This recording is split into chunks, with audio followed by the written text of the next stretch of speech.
Merhaba, hayırlı günler olsun, hayırlı sabahlar olsun, bacılarım, kardeşlerim. İnşallah siz de iyisiniz. YouTube kanalıma hoş geldiniz, mutfağıma hoş geldiniz. Bacılarım, kardeşlerim, nerede beni izliyorsanız izleyin.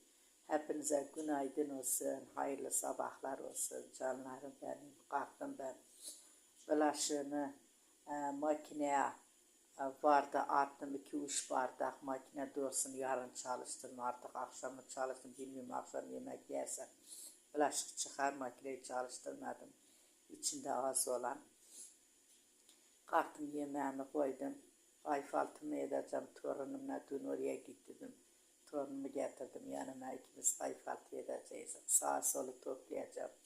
Sabah kalktım, böyle mutfağımı topladım, bulaşığımı da makineye attım.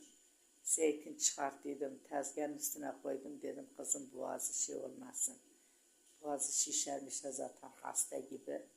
İkimize kahvaltı hazırlayacağım.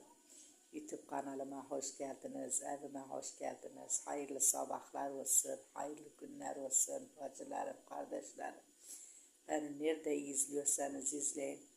Hepinizin hayırlı günler olsun. Kahvaltı edenlerine şekerle bal olsun. Allah hepinizin ağzını tadını bozmasın. Çoluk çocuğunuzla mutlu olun bacılarım, kardeşlerim. YouTube kanalıma hoş geldiniz, evime hoş geldiniz. Nohut yemeği yaptım. Yanına da bir pirinç pilav yaparım, salata yaparım. Yoğurt şey ederim, servis içine tabağa koyarım, işte Allah ne verdiyse onu yeriz canlarım benim. Lafı şaşırdım, kusura bakmayın. Kendinize iyi bakın canlarım benim. Hepimizin günü iyi geçsin, haftamız iyi geçsin, hepimizin çoluk çocuğu mutlu olsun, iyi yerlere gitsinler bacılarım, kardeşlerim. Kurban oldum, Cenab-ı Allah büyüktür.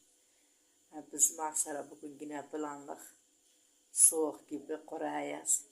Bu sene kışı görmeyeceğiz. Hepinize göre hayırlı günler olsun. Kendinize iyi bakın. Selametle canlarım ben.